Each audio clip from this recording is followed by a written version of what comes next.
The presenting sponsor of Moontower Soccer is FVF Law. To find out what makes FVF a different kind of injury law firm, you can visit fvf.law.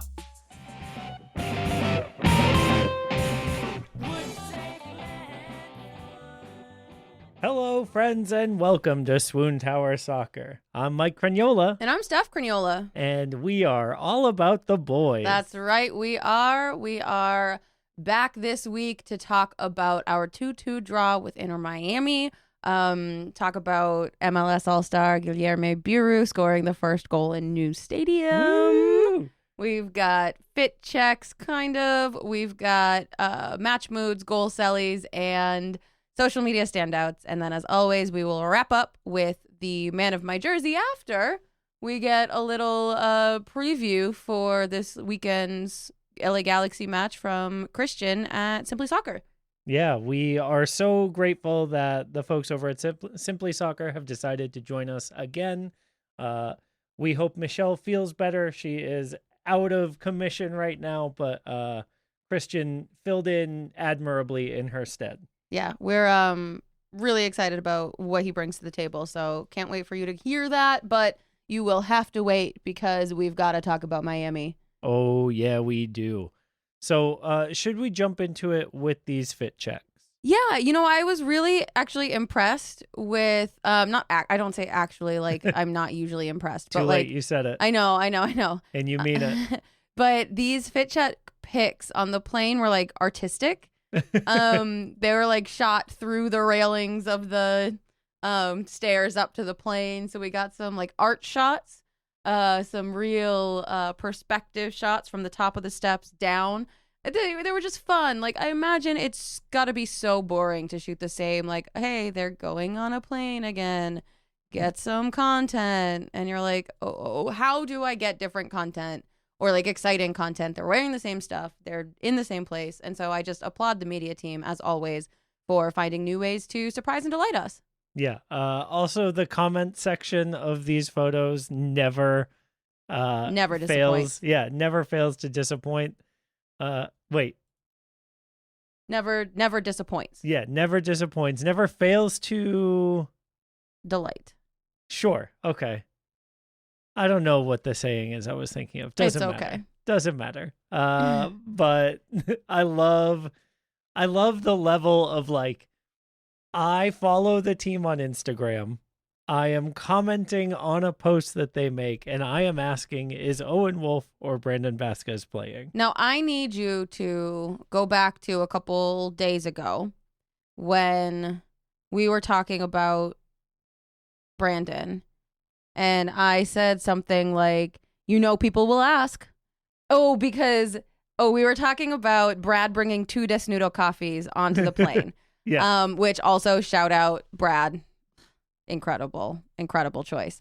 And Mike said the only other person on the plane that would drink Desnudo probably is Brandon Vasquez. And I asked, like, do you think he's on the plane? Do you think he's going? So this is like a question, if anyone knows. Did Brandon travel to Miami? Mike was talking about being part of a team and going away, blah, blah, blah. But I said they would never show him because everyone in the comments would be like, oh my God, he's going to play. We're going to see him. Yeah, you called it. Uh-huh. And Mike was like, no, people are smarter than that. People have to know. You sure about that? And so I'm so glad. Yeah. Yeah. They didn't even have to be in the picture, and you were right. Uh-huh. So, touche. There we go. I do like the one person in the comments who is so excited about Mateja Djordjevic. Hot dogs. Yep. Number 2 fan. Yeah. Number 2, obviously behind us. Yes. His number 1 fan, the 2 of us. Yeah, exactly. You knew what I meant. Yeah. So yeah, good away pick. We were in a hotel in New York this week, and I think I finally understand why pillow boys bring their pillows, because oh my gosh, worst pillows ever. I did not sleep at all.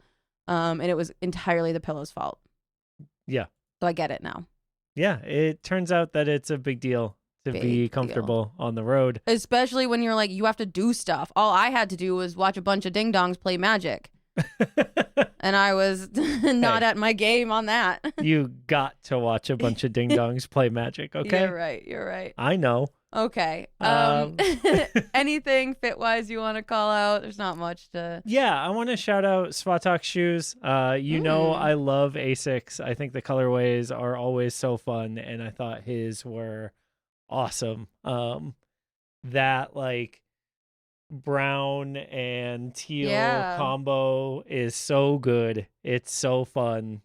I love it. It's the perfect teal to match with this Sentimento jacket. Yeah, I think it's really good. And then the pre-match fits, like where they're walking around in the warm-up gear before the match. Jean wearing the Verde and black high tops, great touch. Because like that's the one chance that the players really get to express themselves in these fits is in their shoes. And I am glad to see some guys taking those chances and doing that. A lot of very boring black and white Adidas, but some folks making cooler, bigger choices. Yeah, I think that's a good call out. That's their one spot to show fashion if they've got it. Yeah. What do you think it felt like? This is more, we'll talk about it here because he obviously wasn't playing, but like, what do you think it was like for Robert Taylor to be in that stadium? Something that was built for a team he used to be on. Yeah, I think he obviously had a good time, right? This is probably normally we would talk about this in the social media standouts category where he shared a carousel of pictures, including hanging out with Beckham again, which I think is probably harder for him who has gotten to know David Beckham as more of a human than just a legend. Yeah. But like and maybe this is colored by the reporting that we got from a lot of the Austin FC fans who traveled, but it seemed to me watching the match even that like this was a stadium full of people watching Messi, not a stadium full of people watching Miami. And so if I were a Miami player, I don't know that I would feel the same connection to the fans that I might feel on a team that doesn't have the greatest player of all time on it. Yeah, that's a really, yeah. And I think maybe it's different for Robert Taylor, who had been there before Messi and like clearly is loved by the fans, but like. Yeah, but it's not. Right. Yeah. I think I worry that the fans who were there before Messi maybe don't have quite as much of an opportunity to be in that stadium as Messi fans do. Yeah. Yeah. And so I think generally too, like that leads into one of my match moods is like, okay, opening a new stadium is really cool and really fun. And it's like, it's not that long ago that we got to do it. Yeah. And so, like, on the one hand, I am so thrilled that Miami finally has a stadium in Miami. The idea of, like, calling yourself Inter Miami and playing in Fort Lauderdale is just so wild, right? We were talking about this on the flight home, that, like, we would never go to a game for a team in Waco that called itself Austin FC. Yeah. Like, we have a hard time visiting Landon, who lives south of the river. Like, no, I know. And we talked about this too. We talked about if Austin FC moved to Waco, we would not go. Right. But I think it's different for us because that was our first season. We don't have a legacy of the stadium being an hour away and then it moving to us, or the opposite. Sure, that's true. Yeah, like if the stadium had opened, if the first stadium we played in was at Circuit of the Americas, and then we opened Q2 later, maybe it's different. Yeah. But like I don't know, man. Yeah, it's just It a just tough. feels crazy to move the stadium so far, but I'm hopeful for MLS that like either the fans who have been there for Miami since the beginning stay, or that they are able to fill that big new stadium with fans after Messi's gone. Yes. Those are the two questions in my mind before the match even started, right? Was like, what are they going to do? Yeah. And then I think like generally, what were you expecting out of this game before it started? To be, am I being honest or am I Yes. being kind? You're being honest because it's already happened. And so you can't impact the outcome. I thought we were going to get smoked. Okay. Tell me more. I thought we were going to play really hard because we play hard against tougher teams. Yeah. We play harder against tougher teams. But I thought that the fire of this is the opening of our new stadium, this is like our moment, was gonna, like, I really thought it was gonna be like, I don't know, 4-0. And so when the team came out playing with the energy and the attack and the aggression and the like forward progression that we saw from them, how did that did that change how you felt like the match was going to go? Not really. Honestly, I know a lot of people are really disappointed. Well, a lot of people are disappointed in these late match draws, like these late match points that we're giving up. I am also disappointed. I'm not saying I'm not, but I also am 100% confident that we will draw at best in these, like in LAFC, in Miami, even though we were up. I had no moment of the match that I thought, oh, we will win. And I don't know if that makes me a bad fan, or if I'm just like protecting my feelings, you know, but at no point did I think we were going to keep that lead. Interesting. Okay. What did you think? So I felt like this was the perfect game because Austin always plays up to the level of its competition. I always had in the back of my mind that we could smash and grab, steal a win at Miami. And what maybe I really the most wanted to. maybe the most miserable way, right? I was not expecting the team to come out and play the way that they did. And when they started off on such a strong front foot and Guilherme Biro scores that goal so early, who? You're right. When MLS All-Star Guilherme Biro scores that goal so early in the match, I'm like, oh, even if the refs aren't going to give us this, there's a chance that we could do this, not just steal the game, but own the game. Man, that Jaden Nelson goal, I might have had a moment.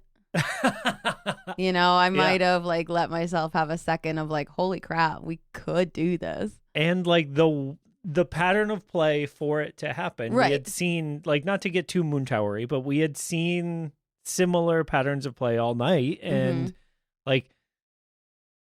it just felt like it was a possibility. I know. It's just I knew in the back of my mind the whole time that Messi didn't need good run of play. Yeah. You know, that's true. He didn't need momentum. He needed a moment. Yeah. And then when your bench guys are people Luis Herman Suarez. Berterame and Luis Suarez and the embarrassment of riches that they have, and we're pulling on guys who no offense to our bench, but just are not on the same level, right? It definitely felt like a moment where we were lucky to get out with the draw that we did. And so I understand where you're coming from, but vibes wise, I really thought we had a chance. Most importantly, how proud are you of God. Nico Dubersarski? So very. This sweet little boy. Can you even imagine? Owned Messi. It must have been such a dream. Uh-huh. I mean, he was born in 2004. Nico Dubersarski. And Leo Messi, made his debut for Barcelona in 2003, 2004. Oh my gosh. Like, as long as he has been alive, Leo Messi has been one of the best football players on the planet. That is so It's crazy. wild. It's Just crazy. unreal to think about. Like, he was playing for Barcelona and PSG and now Inter Miami while Nico was learning to read. Like, Well, maybe still learning. I don't know. No, he's clever. no, I know. I just, gosh, that perspective is so wild. Yeah. Like, Messi signed his endorsement with Adidas when Nico Dubrasarski was 2. Okay, we're not gonna go down that rabbit hole because I'm already having an existential crisis. I want to talk. My only big other match mood was Brad Stuver. Gigantic. Like, it feels like every game people are like, "Whoa, wow, Brad Stuver is good," and I'm like, "Oh, Finally." It was kind of wild, just the timing of it, though.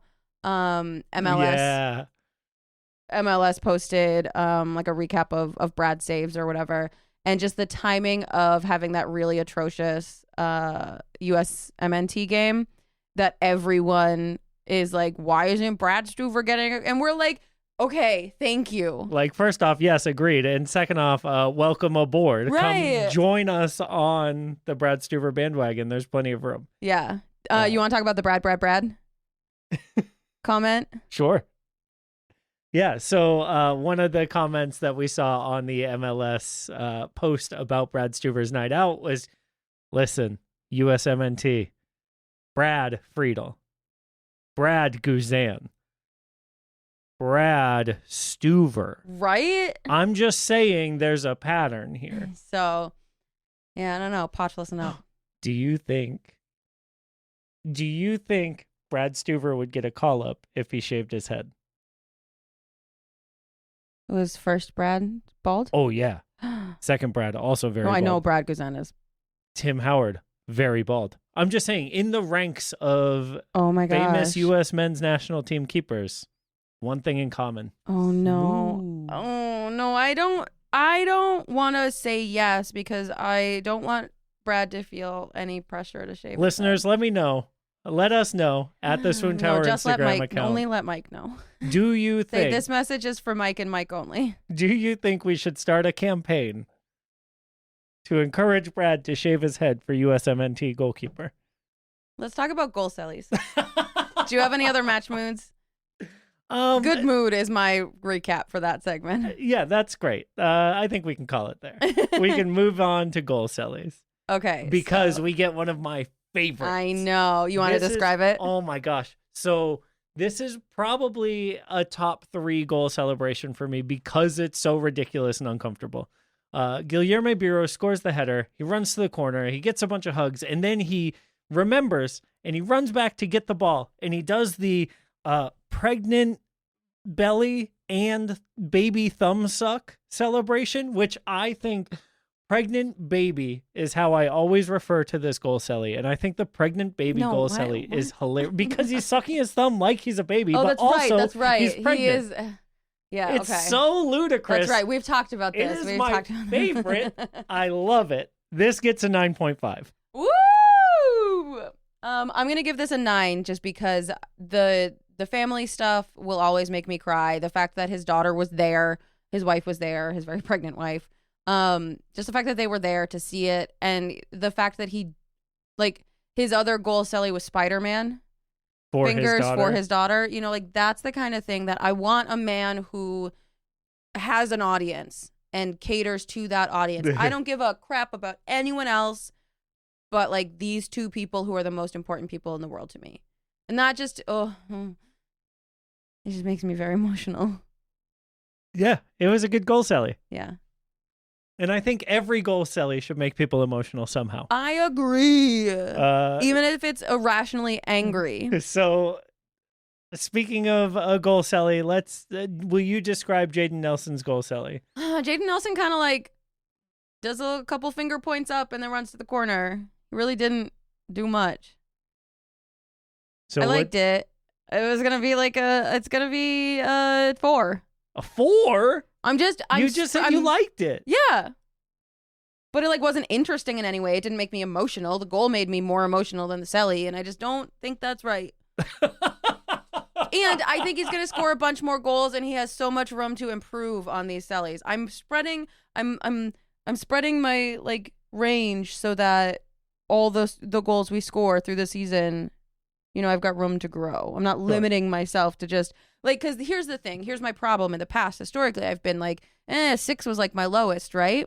But that's still good, and the goal itself is good. We're already up in a positive mood, so we can be honest with ourselves on a full range. Or let's just do 5 to 10 if we're all gonna give the lowest as a 6, right? Let's use the system as intended. Wow. Okay. Somebody's been watching way too much Figure Skating Worlds. I can feel it coming off of you here. I just think if your skating skills are bad, but your interpretation is good, then your skating skills should be a low number and your interpretation should be high, and vice versa. I'm going to give him a 5. Okay. Before we go to an ad break, though, I do want to do a ceremonial goal Celly rating for Preston Judd. For folks who have not seen this goal Celly rating, goal Celly that we're about to ceremonially rate, Preston Judd, who, as you all know, we hate, did a goal Celly for San Jose this weekend where he got on all fours like a dog, crawled to the corner flag like a dog, and lifted his leg to pee like a dog as his celebration. Steph, what was your initial rating for this goal Celly? Rage. Okay. I just, what? But then, I love dogs. And so you gave it? I don't remember. Did I say a number? Uh-huh. Did I give it a 9? You gave it an 8. An 8, yeah. I was so angry about it, but then, the love of dogs took over. And honestly, I think this is at least an 8.5 Celly alone. And then we found out that the reason he did it was to raise awareness for a nonprofit that he started because of an experience that he had with his dog, where his dog was feeling something weird and he took it to the vet and it ended up costing $30,000 to find out what was wrong with his dog. And he thought this was such a crazy number that he started a nonprofit to help other people who were having health issues with their pets, to support folks in similar situations who maybe aren't professional athletes with the kind of money to be able to spend for that. I hate him and also love him for that. Yeah. He's still persona non grata in the SWOONTOWER house. Yes, he's still a villain, but a villain with a story. Yeah. He's become Elphaba Wicked, not Elphaba. He's become Elphaba in The Wizard of Oz if the Wicked book exists, but we haven't read it. Oh, if the Wicked book exists, but we've only read a chapter. Because he's still a villain. Sure. And Elphaba Wicked, you haven't watched but part 2. She becomes a villain. We won't talk about it. Because you haven't seen part 2, so you can't actually say that. Okay, I can say whatever I want. And that makes Preston Judd. I have a podcast and I'm a man. Preston Judd is Elphaba. Let's go to a break. SWOONTOWER Soccer is brought to you by our friends at FVF Law. FVF is a different kind of personal injury law firm dedicated to community, transparency, and client education. And they have their own podcast called Summary Judgment. Check it out wherever you get your podcasts. You can go to FVF.law to find out what makes FVF a different kind of injury law firm and why understanding your legal options can dramatically change the outcome of a case. Once again, that's FVF.law. Summary Judgment sounds like the podcast where you would say Elphaba is a villain after only seeing a brief summary of movie 1. No, so maybe. All right. Social media standout, Steph. Let's get into it. Let's get into it. It was a very Miami heavy week, obviously, on social media. So we got all the boys posting their photos with Messi in frame. Most So notably, cute. little Nico Duborsarski. Just him, owning Messi, and what a dream for that little boy. We've already talked about it. And the age thing is gonna make me cry again, so I'll just leave it there. Yeah. Speaking of an age thing, though, we've got baby CJ posting his picture of him as a little boy with a Messi card from, like, I don't know. He must have been, what, 6, 8? Yeah, I would say like maybe 9 or 10, but I don't Max. understand children. Yeah. Just so cute, so adorable, so pure, and those curls. Oh my gosh. Steph, do you think he just needs moisturizing shampoo and conditioner? Like a Learns deep... how to like treat his curls for Austin. Yeah. Oh, because there's no humidity like there is in San Diego. Or Is the San Diego humidity's humid? different or whatever. Yeah. Like, No, I still think he needs Hims. Okay, let's go to some more Miami style content.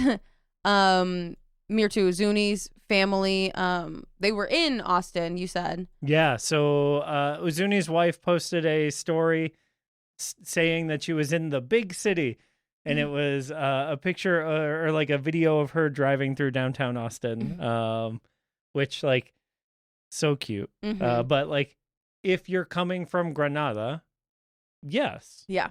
Because even though Granada, Spain has a very city vibe, it's very small. It's one of my favorite spots to visit, but it's very much like if you stay the weekend, you've seen everything twice. Jeez. Okay. And so that's kind of, compared to Austin, right? It definitely has more of a big city vibe, especially with the amount of cars and driving that you have to do. Right. Well, they also went to Miami. So An actual big city. an actual big city. They posted a picture outside of Montana's restaurant, which I had to do like a triple take and Google it. Because they were standing in front of a car with a dummy of Tony Montana from Scarface in Amazing. it. Yeah. And they just looked so happy. Good for them. But the biggest thing in this post was the third slide in Mircha's post that he shared is his baby in headphones. And I think that little babies in big headphones is one of the funniest looking things. It's just so cute. And I always so silly wonder, looking. like, with those big bands that they use to keep the headphones on, like, how do you get the tension right to not, like, squish their little heads? Like, these are the things that, as a childless human, I think about. Well, the squishiest part of a baby's head is on top. Sure. And I think, like, if they're screaming, it's too tight. Well, yes. I imagine it's too tight before then. Yeah, probably. But I don't know. People with babies who've done baby headphones. First of all, send us a picture because I want to see them. Second of all, let us know. Yeah, if you're comfortable sharing your baby with the SWOONTOWER Instagram account, do that because Steph loves these. I just think they're so, like, I'm not trying to call your baby stupid looking, but, like, they're so stupid looking. They're just so little, and the headphones are so big. Yeah. I love it. It's perfect. It's important, too. Folks with babies who are taking them to games, get the baby headphones. Yes. Like, yeah, I don't want to see pictures of babies at games without headphones. That makes me sad. That's a whole speed bump thing. Okay. A thing I noted on this Uzuni post, that he does not get a lot of engagement from Austin FC players. maybe, And I just think it's of interest. The only people commenting on this new post were Joseph Rosales and Jaden Nelson, new signings this year. Oh. I mean, maybe the rest of the players didn't know he was back. You know? Because he had been gone. Mm-hmm. Maybe. And now he's back. Maybe. Who knows? Anyway, MLS All-Star Guilherme Biru's family was also in Miami. They did a little beach day. Very cute photos from that. Yes. Stabovich's family also in Miami. Yeah, it seemed like everybody who could took the Mhm. trip, you know? And I think that's so awesome. Like, it's a big deal. And it's a big deal for our boys to be playing Messi. Like, that's not something that we've gotten to do. So I just want to, like, shout out how special it must have been for them. Yeah, and I know that, like, the league is constantly glazing Messi and everybody's over it. Mm-hmm. And for a player, it's got to be the most special thing about being in MLS right now. If you told me that I was going to get to skate on a session, not even a compete, but like skate on a session with Michelle Kwan, I would be beside myself. Right. And she wasn't even the best of all time. Christian Ramirez's family is in Austin this weekend. They are here, I assume, for the Galaxy match, which to me is so spicy. Yeah. Why do you think, like, Dude's obviously gotta start, right? Well, so before then, why do you, because they've like traveled a little bit. It seems like, you know, when they can make it to an Austin game, they do, but like this is only the second one they've been to. Do you think Christian was like, I need you here? No, I think it's school vacation. No, mine's more fun. Yours is way more fun. Can you just say yes, you agree with me? Yes, I agree Yes, with you. I think so too. Yeah, that's such a smart, brilliant insight. No, but I just wonder if it's like, you know, like, Yeah. Hey, they got rid of me. I just need that little extra boost. Do you think he's going to be super juiced up? I do think he's got to start, to go back to that point. Yeah, he's a hat trick. Christian Ramirez hat trick this weekend. I'm calling it now. Yep, put it on the list. Okay. It's a little unhinged, but I think it works. I think it could happen. Okay, speaking of unhinged. Yeah. I know that we talk A lot. a lot about Svatak's wife. I'm not sorry. No, she's the best. She has surpassed Danny Pereira as the best social media content In the Austin In the FC yes. universe. Yeah. She posted a video today of her friend taping her, talking about what she eats after the gym. She is at a 7-Eleven with her Louis Vuitton bag, eating a 7-Eleven hot dog. Yep. And like slamming on the ketchup because the ketchup isn't coming out of the machine. And just so upset that it's broken. Yep. But like nothing says post gym what is that? Post-gym treat? Yeah, I guess it's like a protein boost. Like the nitrate filled joy Ugh. of a 7-Eleven hot dog. I love how real she is for that. Honestly though. Like, Same. I just Cause like I'm love gonna her. eat a 7-Eleven hot dog, but I'm not gonna post about it on socials. Would you eat a 7-Eleven hot dog? Let he among us who has not eaten a 7-Eleven hot dog throw the first stone. I have never eaten a 7-Eleven hot dog. Well, you're missing out. My mom managed a 7-Eleven for a long time. Oh, that's right. And so, And your brother, right? yeah. Yeah. And so I slept in the back of one a couple of times. So let me tell you, I know all the secrets. Okay. Well, you can treat me to one on our next date night. I'll let you do that for me. Okay. Speaking of Danny, Yeah, he's trying. he is trying to reclaim a little bit of his lost luster. Maybe he follows Svatak's wife and he's like, "Ooh, I got to step up my game." Yeah. We are getting a little bit of Gremlin Danny back on social media. So, this time around, now that he's not alone in Austin, his mom is like helping, which makes me so glad. He is such a mama's boy, and I say that like with respect and love. Yeah. It is so delightful to see. He's in the car, he's breaking her radio, she's driving him to practice. Like, the relationship that they have is so special, and it is just so joyful to see. They did an April Fool's prank, I guess. They put up just a phone to record them coming in without a social media manager or without a content person there. Which, like, I don't get the prank. I don't of either, that, but it was like to see what they do, I guess. Oh, sure. It was fine. It was cute. Well, the Danny- idea was cute. The idea was cute. Danny like picked it up and dropped the phone immediately, and then his mom dragged him for it. Well, because he booted it, too. He just, like, kick the snot out of the phone. And then Katy was making arepas the other day, and Danny is just in the background making noises. She's calling him out for being immature, and he's just blah. The whole time. Just groaning and like making la la la la, I can't hear you type of attitude. Like, how old are you, dog? He can rent a car. It was lovely to see. Also, the team posted a bunch of pictures of him back at training, so that was like nice alongside. Just made me happy. Yeah, I was disappointed that I did not see either Jean or Owen in the arepa video. In the comments, yeah, because we know. Well, in the video, let alone in the comments, like we know from Katy that they are huge fans. Yeah, but she's gonna bring them to them. Like when she swung by training the other day. Yeah. That video, amazing. Dropping Danny off at work. Yes. Like packing him a lunch. Yes. To take inside. And I'm sure there were extra arepas for Jean and Owen because that's who she is. She is an angel. That is true. That is true. You know she packed extra. Yes. Danny, give them to your friends. She's everyone's mom. Don't eat them. She's the best. Okay. How do you feel? I feel like we should probably talk to Christian. He's been waiting a long time. He's just been in the waiting room for the last 45 minutes. We've been gabbing. We're on Central Time. He's on West Coast.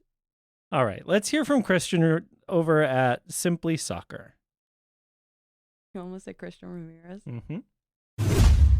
All right, we are here with Christian from Simply Soccer. Christian, thank you so much for taking the time to talk to us about this weekend's match with LA Galaxy. Of course. No, this is one of my favorite things we do every year working with y'all. It always brings like a smile to my face because it's so much fun, and you both are absolutely lovely people. So I'm always happy to take the time out of the day to do it and to discuss our clubs, and it's always a great reminder that, Austin FC is coming this weekend. It's so funny. The whole point of SWOONTOWER is to kind of like gently remind people that players are people too, and that they have like lives and families, and maybe don't be so mean to them online.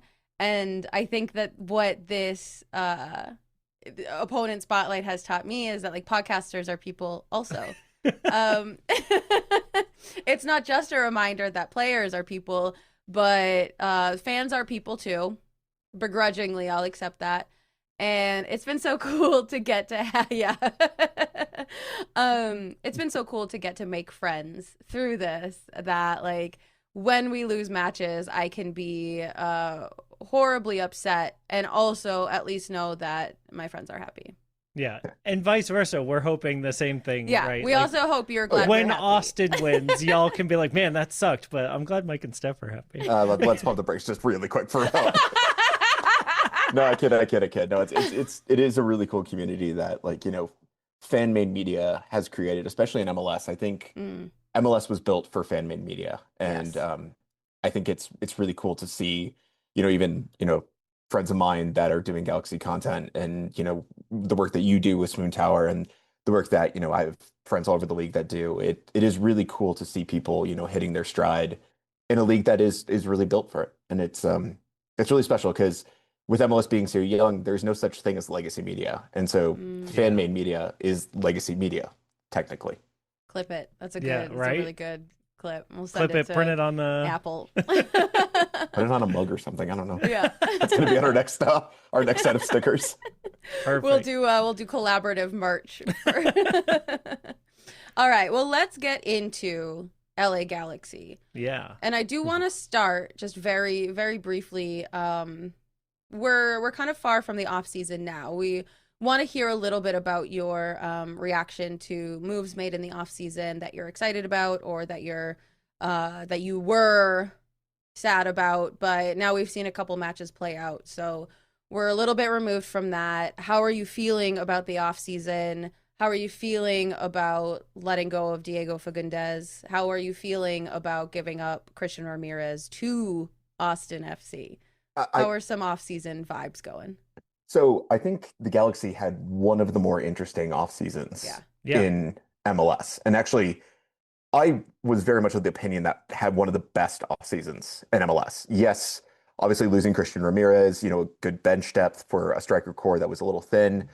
Um, Diego Fagundes just couldn't find a deal. I know they were working until the 11th hour to make it happen. Just the Galaxy had no allocation money to really work with. Obviously, this roster has been much maligned for being kind of a Frankenstein's monster of contracts. They were $2 million over the cap by the time we walked into the 2025 season. So a lot of what the roster build has been, okay, well, whatever limited resources we can cobble together to find something, let's do it. And I think the fact that they were able to sign Justin Hack and Jakob Glesnes, who were two of the best center backs in MLS, let's not kid ourselves. I mean, Jakob Glesnes, the anchor of that great Philadelphia team for the past, I'd say 5-6 years. Obviously, everything that happened with Ernst Tanner and all the rest of it aside. And then, Hack, who, I mean, NYCFC, I was shocked they let him go. 24-year-old, promising. You build a team around a guy like that. I think that is a guy you lock in for 10 years unless he goes to Europe. So I looked at a lot of it and said, well, they didn't have to do a lot. They just had to make some smart decisions.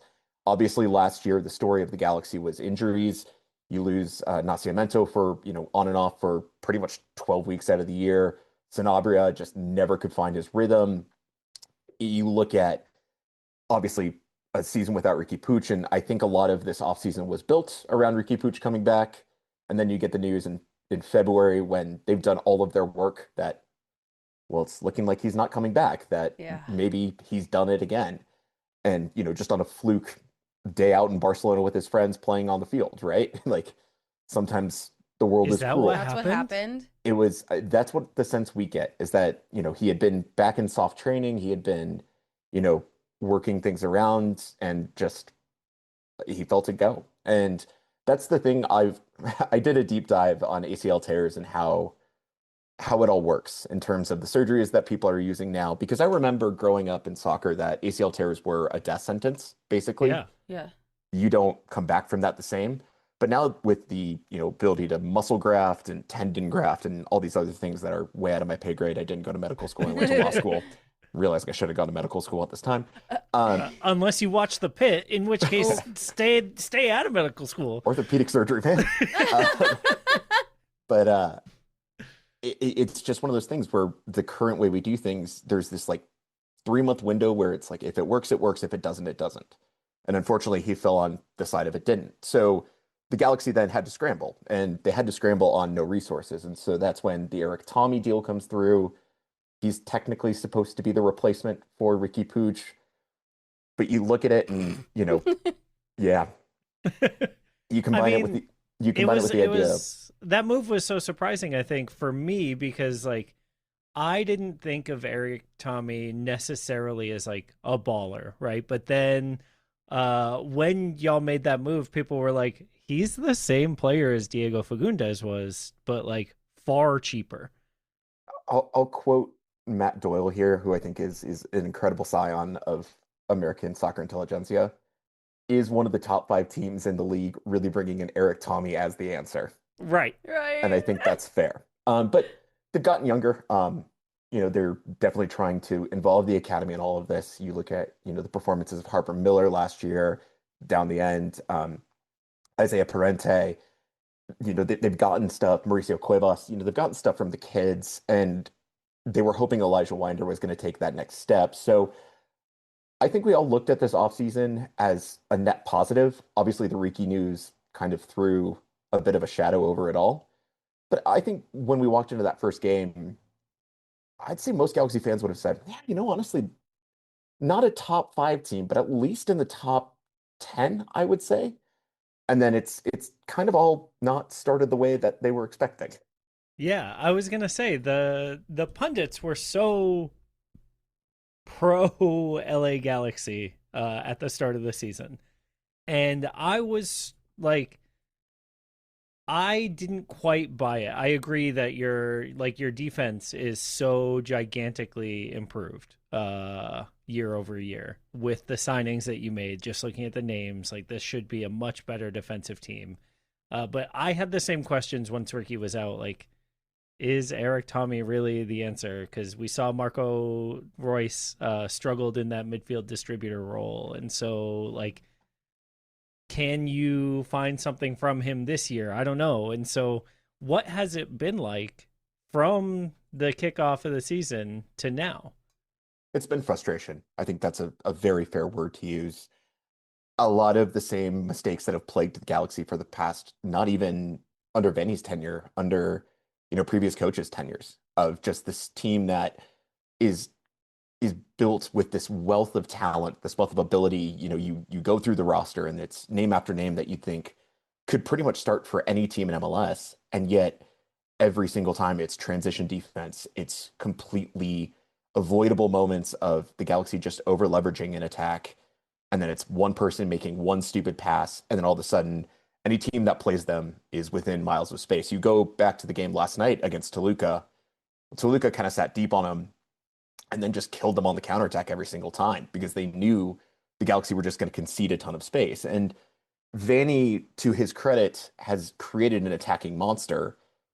The problem is, Joao Klaus is doing the best he can at forward to kind of score enough goals to kind of make this thing survive. But he has a defensive line that, under Vanny's system, has to overcommit. And then they don't have the defensive shaping in midfield when the ball turns over to have someone at least head someone off at the pass or, win possession in midfield. They don't have that midfield general, I think. And it just leaves them incredibly open and vulnerable to a counterattacking team that just has 5% of wits about them. I think the Galaxy sit on a stat line where I have American Soccer Analysis, and I would love, I shout out the work that they do because they do a really good job. The Galaxy are underperforming expected goals by about 12 at this point in time. And yes, we are 6 games into the season, but a team 12 that's is a lot. 12 is like a whole, normally it's like, 0.6 or whatever, According to ASA, their expected points total is 6 points more than where they're at right now. That's 2 whole games. Now, normally when I look at a stat line like that, I think to myself, well, if you're within like 3 points of expected points, over under, games happen. A referee makes a call, just something weird happens, a moment happens. It's why we love this sport. We love the human element of it. We love the emotion. We were talking right before we came on call about how, the emotion, the fandom of it is why we fall in love with this. And things happen on the soccer fields. But to underperform at that level, now I'm going to stop blaming just bad luck. I'm going to start blaming structure. Yeah. And so I think if you talk to the average Galaxy fan right now, the person under fire most aggressively is Greg Vanny as head coach. There is a strong sense that I get that I'm not sure if this continues, how long he lasts in that job. So you come to the Galaxy in a very wounded position of, how do you manage the expectations of a fan base that really does believe it is one of the top teams in the league with an underperforming roster that has underperformed for so long and is now finally kind of coming down from that 2024 high? We're already, in April 9th, and I've already seen, protests in the stadium against Vanny, all the rest of it. There's not a lot of leash here. And so I think what's going to be interesting for me, at least with this game, is going to be, how does this all play out, knowing that the coaching staff is circling the wagons again, saying, we know there's tension around this team. I think that's going to be, at least on the Galaxy end, one of the big bylines of this game. And I think I'd love to hear from y'all, because I know we were talking again beforehand about how kind of Austin started to pick up the season a little bit. What some of the bylines that you guys are watching out for? Yeah, I think for us, right, one of the things that we want to know is Austin has historically played to the level of its competition. Yeah. And so if we have a team who is really hot come in, we are playing to the top of our ability. We saw that against LAFC when we drew them at home. They are unbeaten to start the season. They haven't given up a goal yet, and they also have scored 14 goals, and we kept them to a 0-0 draw. And then we went and opened Inter Miami's new stadium, and we drew them 2-2 with MLS All-Star Guilherme Biru scoring the first goal in new stadium I history. was gonna Right? say the goal that will get lost to Oh. history. Yeah. Well, Not unless you. to us. That's That right. is true. Unless you know ball. MLS All-Star, baby. And so, like, we have traditionally been a team that the toughest opponents we play the hardest. And when we have an opportunity against a wounded team or against a team that's down in their luck, we seem to play down to where they're at. And that's one of the things that I am most nervous about for this weekend. It feels like a trap game for Austin. We're starting to fire on all cylinders. Today, Coach Nico Esteves said that Facundo Torres is likely to play in the match this weekend after a thigh injury during the Miami game. It was either high hamstring, groin, somewhere in there. Ooh, those are always squirrely. Yeah. One of those opportunities where the trainer is rapping higher and higher, and you're like, is this gonna get like too spicy for TV? Like, and so then we got the news that he should be back this weekend. We got news that Danny Pereira could be coming back as well in the midfield. And so we seem to be getting healthier at the right time. Playing a team that is down on its luck at the right time, at home at the right time. All of this feels set up to hurt us. On national TV. Right. Yeah. All of this feels like the perfect trap game. And that's what I think I am most worried about for this weekend. And if I can add, that was the Galaxy's side of that equation. These are the kind of games the Galaxy actually kind of love. Again, they went out in Toluca, and Toluca, tough place to play. They've been brilliant in Liga MX. They swept the Liguilla last year, won both the Apertura and Clausura. That's a stadium that just gets up for a night like that, and they were up for it, but the Galaxy scored 2 goals. That makes it an opportunity to come home and potentially move forward, right? Royce looked pretty good against Toluca in that environment. I was kind of shocked, which that's when the veteran presence kind of shows up. But that also adds this extra, I guess, dimension to this, because I know we talked about it where we were like, well, what are we going to get out of that game in terms of how it's going to affect this game on Saturday? And I was like, well, I was watching it, thinking about that last night, and I started to think, what is Vanny going to do in this game? So we're going to get the Vanny wildcard game, because does he rest players looking towards Wednesday night back home? You're only 2 goals down in the aggregate. You have 2 away goals. You get that thing to 2-0, maybe at halftime. Sit deep for 45 minutes, and there you go. You're through to the semifinal. Yeah, this is our big question: is who are we gonna see on Saturday? I think you're gonna see a lot of the kids. I think you're going to see a lot of Isaiah Parente in the midfield. You're going to see... We're horrible against teenagers. Teenagers are like Achilles' heel. Yeah, they're our weakness. You can't do it to us. We just can't beat teenagers. You'll probably see Harbor Miller at least moonlight at some point in the defense. He's a bit of a Swiss Army knife. He was playing, according to FotMob, he was playing attacking mid against Toluca. Yeah, we don't really know his best position yet. So I know you asked me to define positions when I was talking about players, and I was like, well. Then we run into the problem of Harbor Miller. Yeah, tell us about Harbor Miller. He's 18. Like, what's his deal? Yeah, he had a brilliant start to his life as a Galaxy player. 2025, when the Galaxy were kind of charging towards the playoff spots near the end, it was in a losing effort. He kind of came on the scene really unexpectedly. We had an injury crisis at left back, and he filled in and played a game where the Galaxy kept a clean sheet for the first time. And I think it was 10 games. It might have been 12. And he looked, he was 17 going on 33 that night. Like, he was just veteran presence, commanded the back line. And he was commanding a back line with Maya Yoshida, who just made his 700th appearance for club and country in Toluca. Like, that's a statement of intent. Yeah.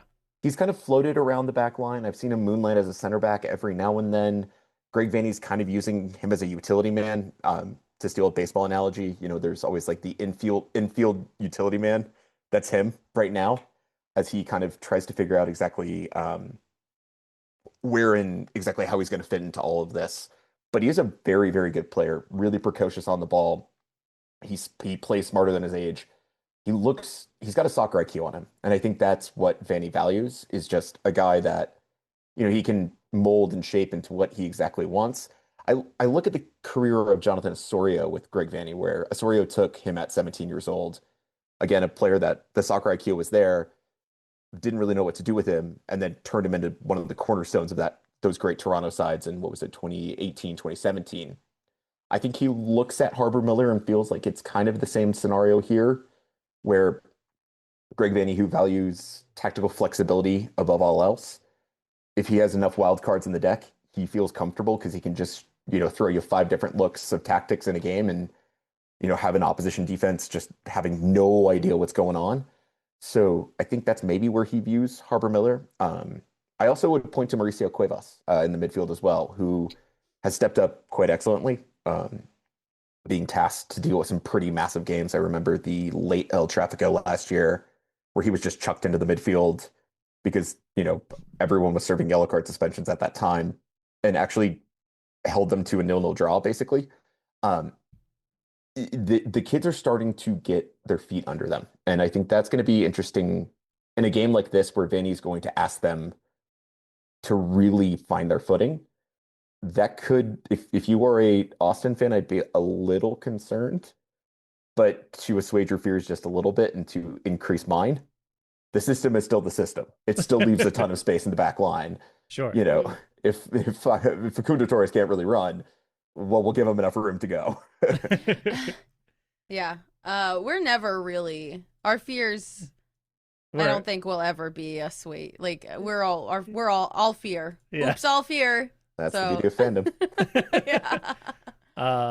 And so we know that Jakob Glesnes is out injured. We know that Joseph Painsil is out injured.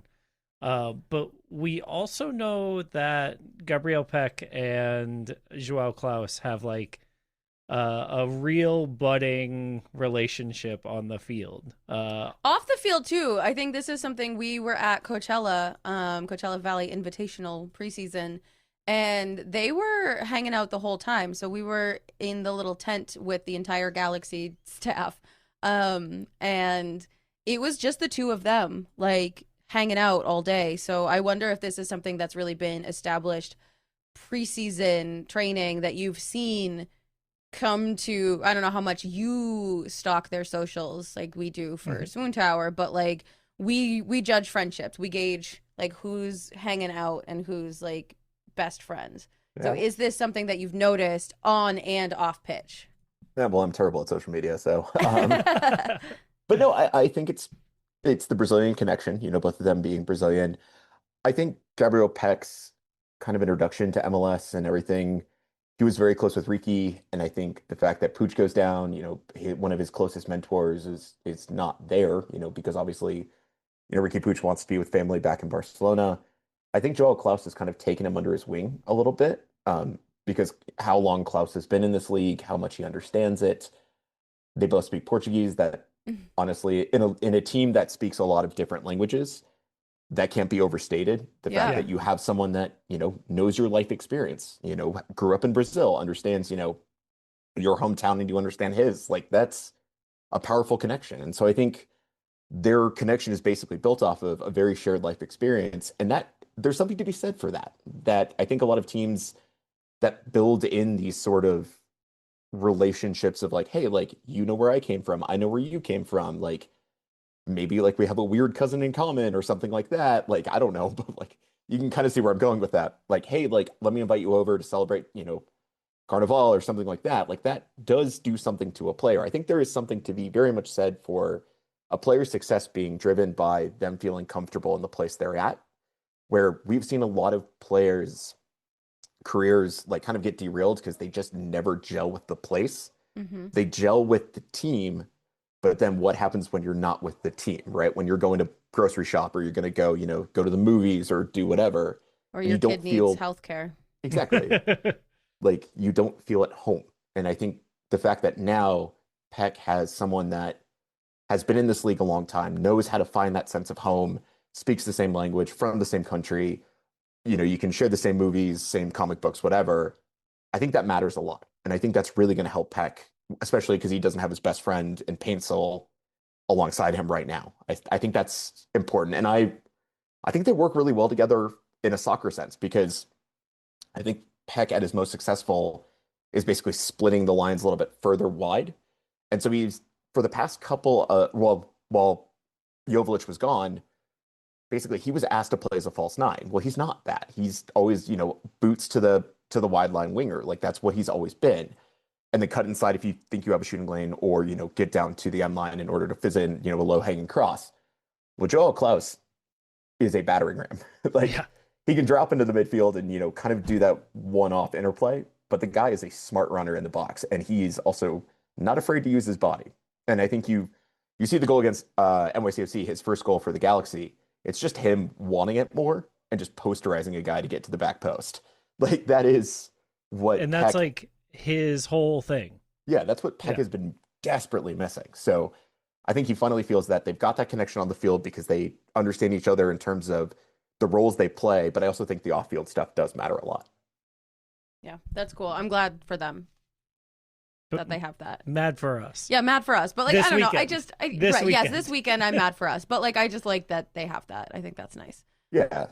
And Vanny's really good about cultivating a team atmosphere. And I think, that's also a little bit of a Vanny nudge of him just being like, hey, like you guys should hang out. I remember the 2024 team they were willing to die for one another. And I think last year, we talked about it on Simply Soccer, that last year it didn't really feel like a team. It felt like a really talented group of individuals that weren't willing to, kind of go to war for one another. And I think Vanny's really trying to get that sense back in the room of like, hey, here are 23, where was it now, 26 guys that, next man up, but we were going to go for one another. And I think that's where, in terms of intangibles, which I know is such a useless thing in our sport, but no, it's not though. It's so huge. It feels huge. Yeah, I think that's where I'm hoping that trip to Toluca really brought them together. Yeah. Okay. So we've heard some like fan vibes. People are feeling Vanny out. We've talked about Toluca. We've talked about possible rotation. What haven't we touched on in the last 20 minutes or so that you feel is important for us to know going into Saturday, or just to get a general temperature on the Galaxy? I think there's a tension, and it's always going to exist with the Galaxy. The Galaxy expect to win every game. They view themselves as, the greatest organization in MLS. They look at the trophies, they look at everything.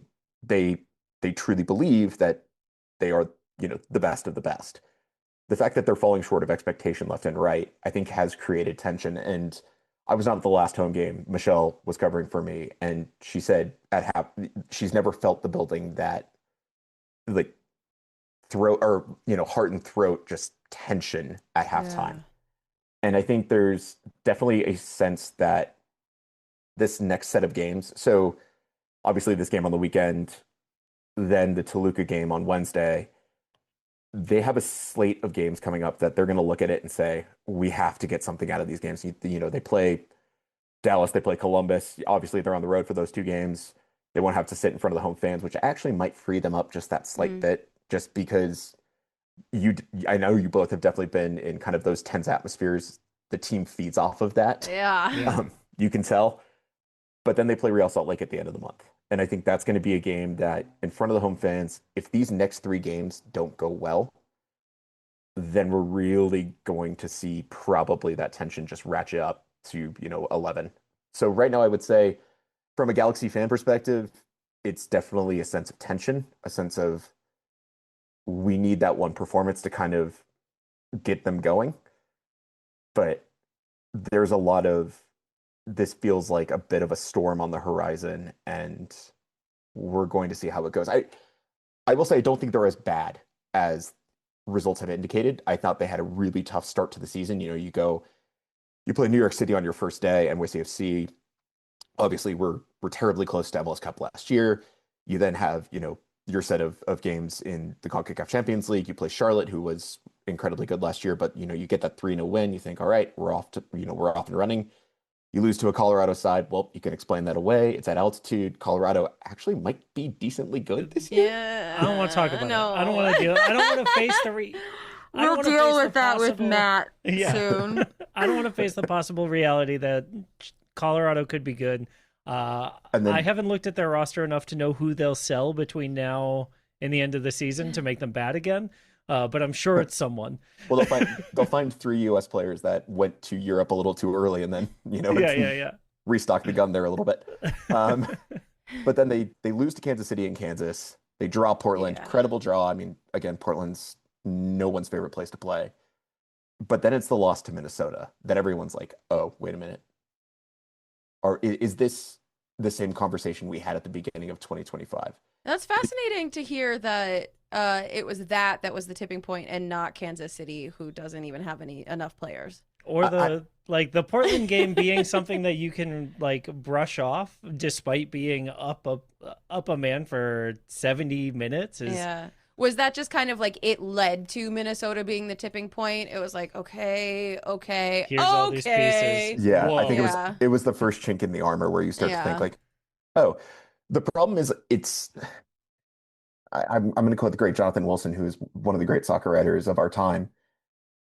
Fate in soccer isn't fate until it is, which is you basically say, oh, fate and destiny don't exist, but then you start talking yourself into believing fate and Oh my destiny God, exist. yes. Yeah. And I've seen a lot of the same conversations I saw before last season, like around this point last season. I'm seeing a lot of the same conversations I saw, at this point in 2022. I'm seeing a lot of the conversations that happened in 2021. Like it does feel like there's a concern that the fan base is talking itself back into the self-fulfilling prophecy of, oh God, here we go again. Mm-hmm.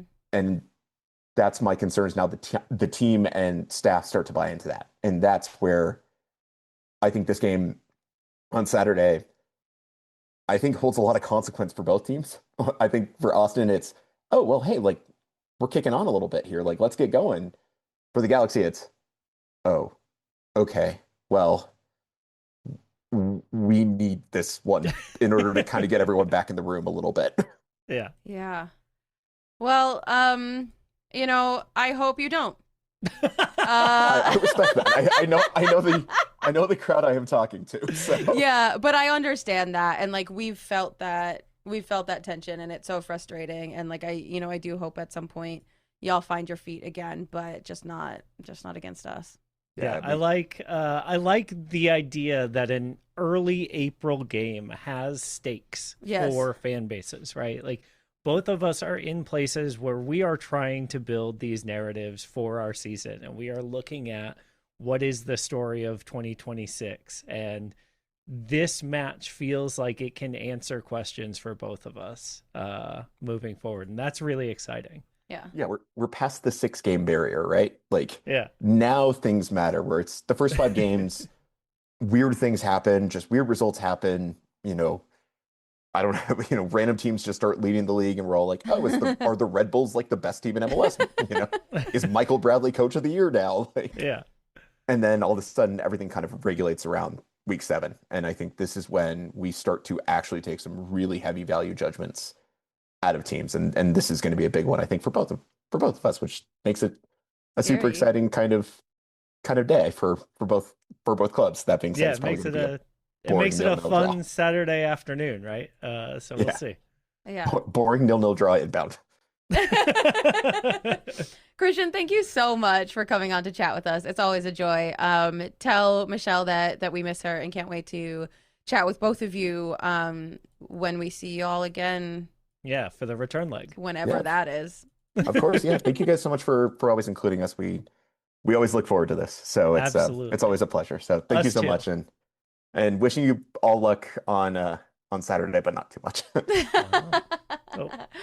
Yeah, right back at you. Thanks, Christian.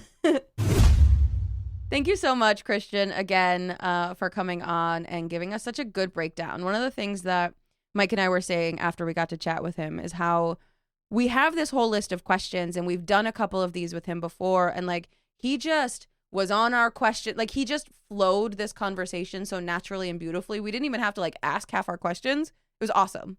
Yeah. Really great guest. Really great show that him and Michelle run.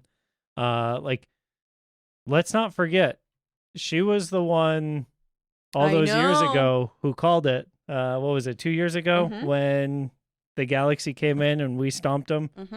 She knew. She was right. And everyone had to apologize to her. Yep. Everybody was like, I can't believe she's saying that. They're the best team, blah, blah, blah. She was right. She sure was.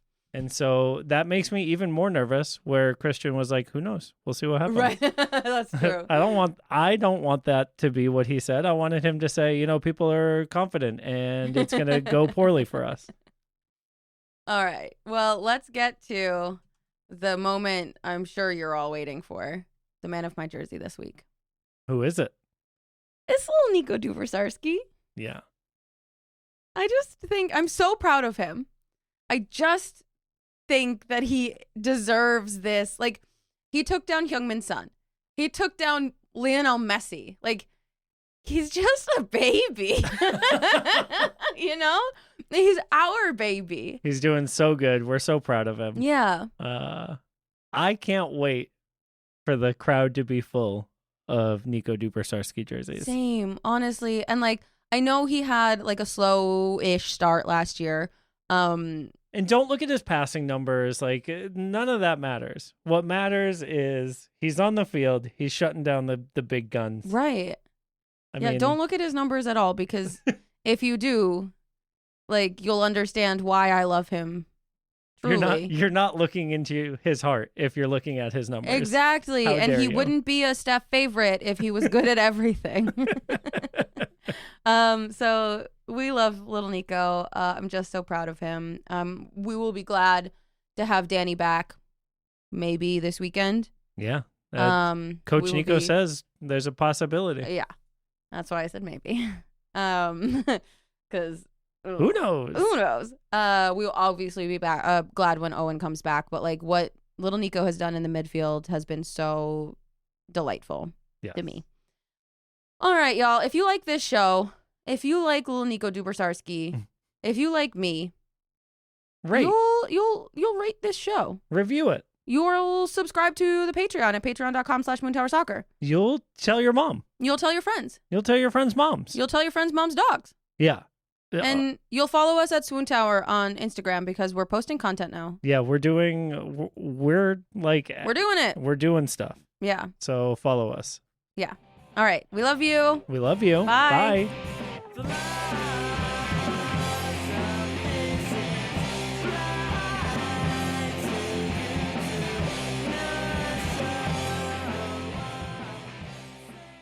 I will marry Chewy's. Yeah. Because they love Chupa Boom sauce.